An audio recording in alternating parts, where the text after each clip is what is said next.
Bonjour. Alors, aujourd'hui, je voulais vous parler d'un sujet un petit peu plus grave, parce que ça concerne notre humanité. Voilà le constat que je fais ces derniers temps sur les affaires de l'actualité, hein. Voilà, il y a l'affaire Liana, il y a l'affaire Epstein un peu plus avant. Il y a d'une manière générale un climat malsain, hein, dans nos élites, et plusieurs personnes qui en font état et qui le dénoncent. Et alors là, avec l'affaire Liana, j'ai vu... en fait, c'est lié aussi à l'injustice dont on se sent accablé. Il va y avoir deux poids, deux mesures par rapport à des délits qui sont faits actuellement. Je parle par exemple de ce qui est fait, ce qui a été fait par la police, la répression qui s'est faite au niveau des gilets jaunes et à l'heure actuelle des agriculteurs, hein, en les obligeant à vacciner des bêtes qui ne sont pas malades. Parce que le plan de la vaccination sur les êtres humains a été un petit peu un échec ces derniers temps. Les histoires de pandémie, ça marche plus non plus. Bon, voilà, donc en fait, là, il y a tout un phénomène. Si on prend du recul, on voit que tout ça, c'est lié. Il y a depuis plusieurs années, ça s'est accéléré, mais ça fait très très longtemps que ça a commencé, un plan qui vise à saccager notre humanité, à nous abîmer, en fait. C'est le terme que je trouve le plus approprié. C'est nous pousser vers l'abîme, nous abîmer. Et donc là, c'est tellement flagrant avec tout ce qui se passe au niveau des stars, dans le showbiz. Cette lumière, en fait, elle va un petit peu... Attends, je vais mettre sur pause. C'est parce que je suis pile poil sur le soleil qui arrive. Ouais, avec tout ce qui se passe au niveau du showbiz, tout ce qui se passe au niveau des élites politiques, de cette impunité, de cette pédocriminalité qui n'est pas punie. Là, ça sonne vraiment, ça fait mal. Il y a vraiment une injustice qui est au cœur de chacun et des émotions qui sont très très fortes, qui sont poussées au paroxysme. Je regardais, j'étais sur un chat d'une émission de Toxin concernant Liana, là, et j'étais un petit peu scandalisée, enfin, pas scandalisée, c'est peut-être pas le terme, mais attristée en tout cas, et j'ai pris la mesure de ce qui se passait. Que je l'avais déjà constaté, ça fait plusieurs années, mais là vraiment c'est flagrant. L'émotion qui prend le dessus et tous les commentaires de cette envie de vengeance.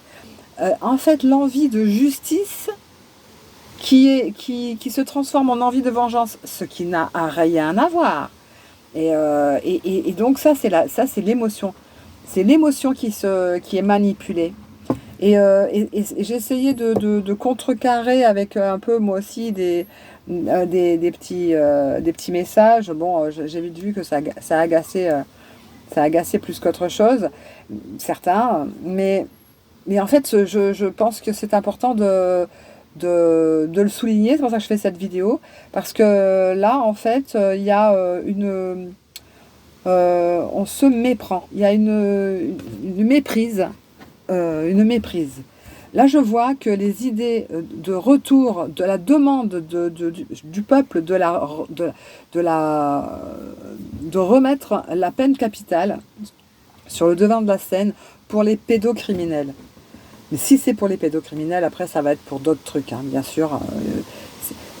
Pour moi, selon moi, une société qui s'organise autour d'une répression qui va apporter la mort ne peut pas être une société en évolution. C'est pas une société qui est saine. C'est une société qui s'abîme, qui va descendre dans la barbarie qu'elle souhaite combattre. Et en fait, tout ça, c'est un dessein organisé.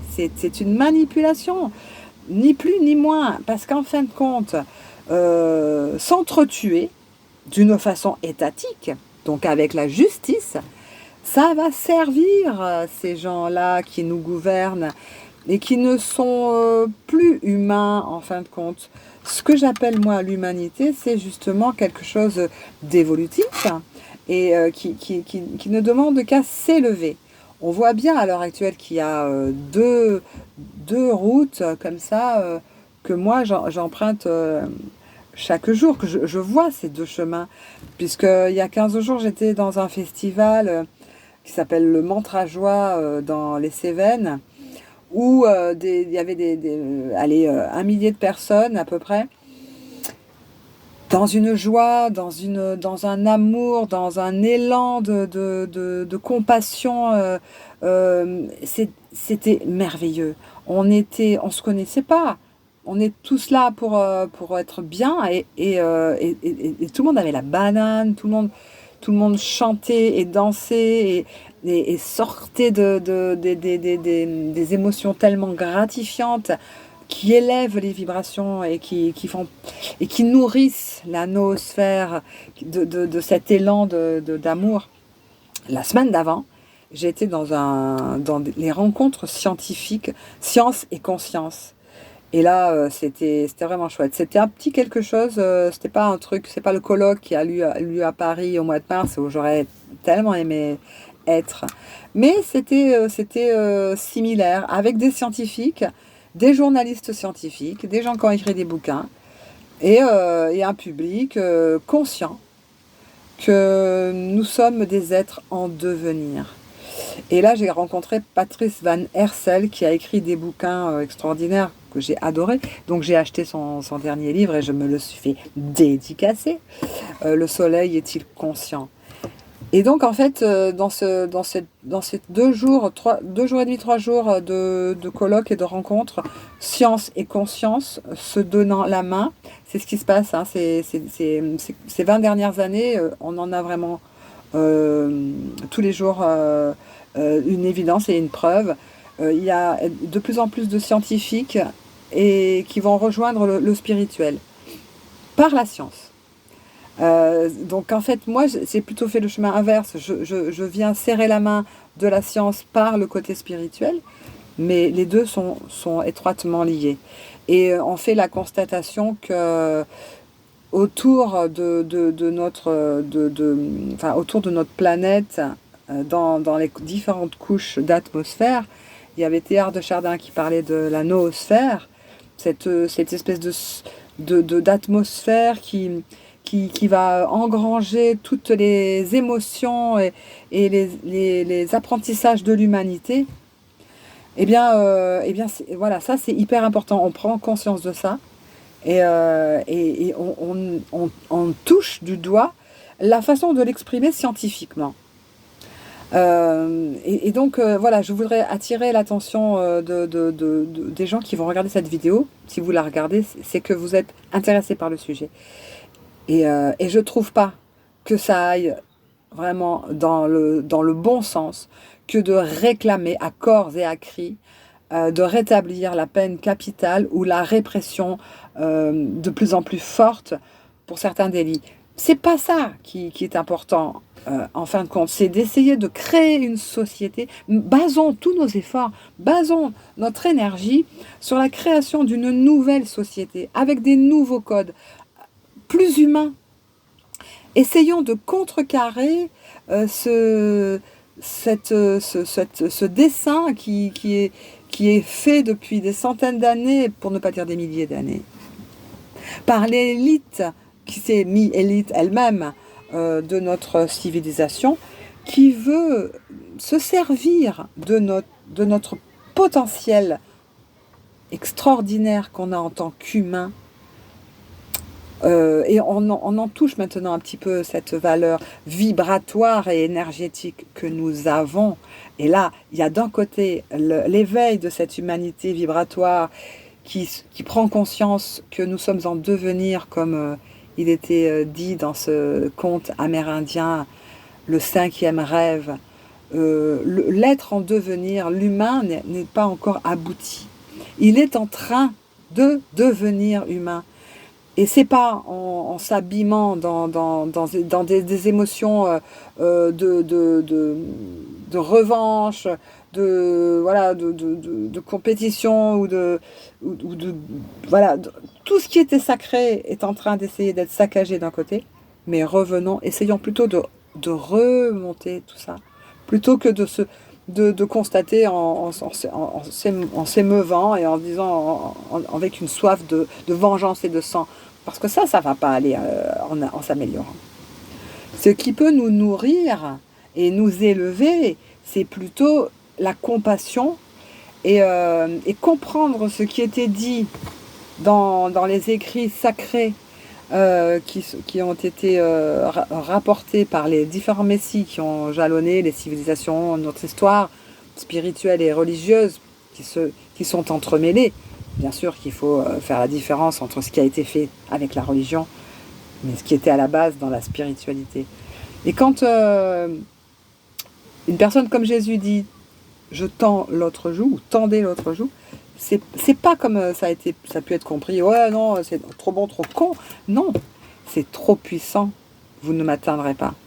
C'est-à-dire qu'en fait, ce qui veut rabaisser l'humanité attend qu'on se venge. Alors que si on tend l'autre joue et qu'on dit tu ne m'atteindras pas, ça passe à côté.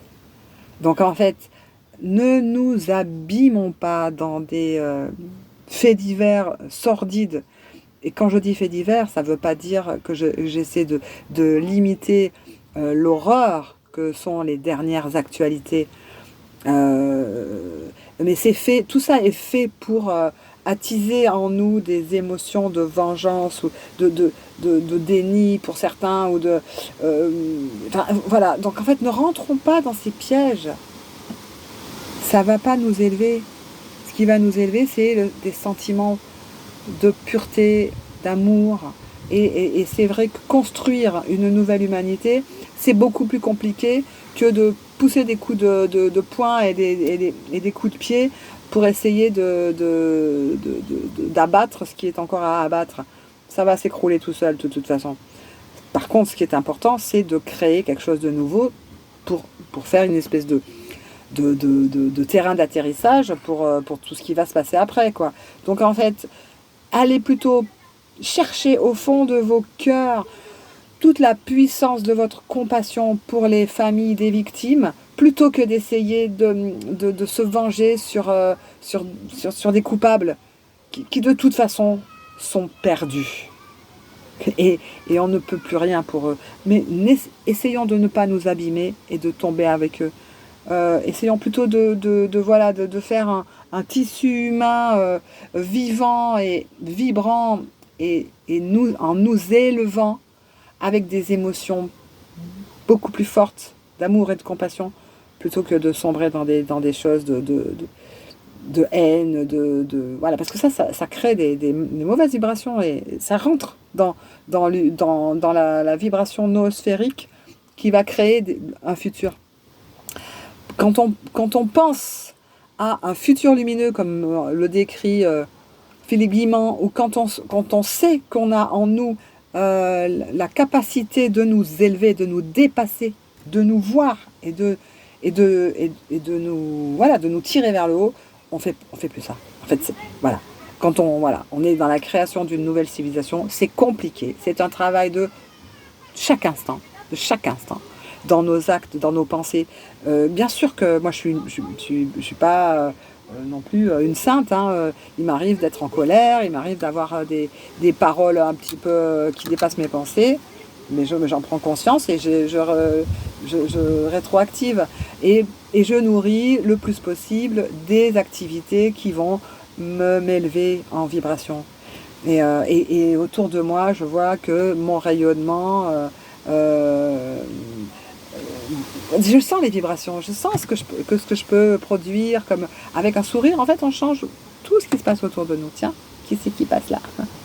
Excusez-moi, il y a un petit cucu là. Ouh, c'est Frésita. Et bref, tout ça, voilà, c'est hyper important. Ne nous laissons pas abîmer. Tout ça fait partie de la manipulation de ces êtres qui nous gouvernent, qui nous manipulent comme des marionnettes et qui se jouent de ça, et ça ne sert que leur plan. Donc non, non, certainement pas. Moi, voilà. Retrouvons notre souveraineté, créons autre chose à côté. Et ça, il y a du boulot, donc on ne va pas s'abîmer à côté avec des sentiments bas. Voilà, ça c'était mon cri d'amour d'aujourd'hui.